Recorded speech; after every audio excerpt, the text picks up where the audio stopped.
उठो मुअर्रख लिखते जाओ, मैं सुनाता हूँ। लिखो कि जब तक हम अमेरिका के गुलाम रहे, इमरान खान पर एतमाद था। जब उसने कहा कि अमेरिका के गुलाम नहीं हैं, तो अदम एतमाद हो गया। लिखो कि उसके कुछ साथी भी उसे सिर्फ पैसों के लिए छोड़ गए, हालांकि उसने तो पूरी दुनिया में इस्लाम और पाकिस्तान का नाम ऊंचा किया था। लिखो कि उसके लोटे साथियों से जब पूछा गया कि कप्तान का साथ छोड़ने पर क्या दोबारा आपको अवाम वोट देगी, तो उन्होंने कहा कि ये अवाम तो 2-3 दिन में सब कुछ भूल जाती है।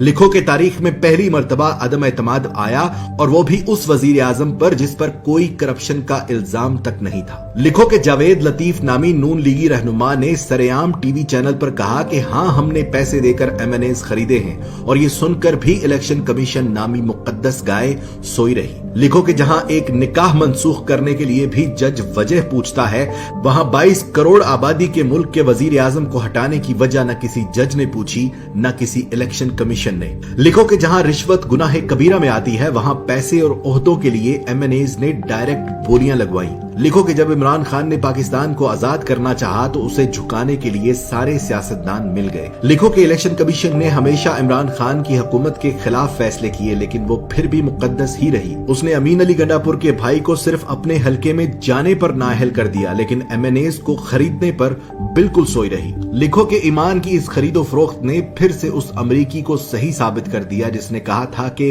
पाकिस्तानी पैसे के लिए अपनी मां तक बेच देते हैं। लिखो कि जब बगैर किसी कसूर के असेंबली में तमाशा लगाया गया, तो अज खुद नोटिस लेने वाले भी तमाशाई बने। लिखो कि पेट से सोचने वालों ने अमेरिका और मगरबी ममालिक के गुलाम सियासतदानों का साथ दिया। लिखो कि वो मर्दे मुजाहिद ये जानते हुए भी हक पर खड़ा रहा कि पैसे में बड़ी ताकत होती है। लिखो कि इस्लाम का नाम लेकर सियासत करने वालों ने उस शख्स की मुखालफत की जिसने सारी दुनिया में अपने नबी पाक सल्लल्लाहु अलैहि वसल्लम और इस्लाम पर लगे इल्जामात को गलत साबित किया। लिखो कि हम जहालत के उस समुद्र में रहते हैं कि जहां से हमें कोई नहीं निकाल सकता। लिखो कि महंगी गैरत कबूल नहीं थी, इसलिए सस्ती बेगैरती का इंतखाब हुआ। लिखो कि पाकिस्तान में ऐसा वक्त भी आया कि अगर ये कौम चाहती तो अपने लीडर का साथ देकर उसे गुलामी से निकाल सकती थी, मगर झूठे और मक्कार दज्जाली सियासतदानों ने उनकी आंखों पर जहालत की ऐसी पट्टी बांधी कि पेट की दलदल में औंधे मुंह गिर पड़े। गुलाम थे, गुलाम रह गए।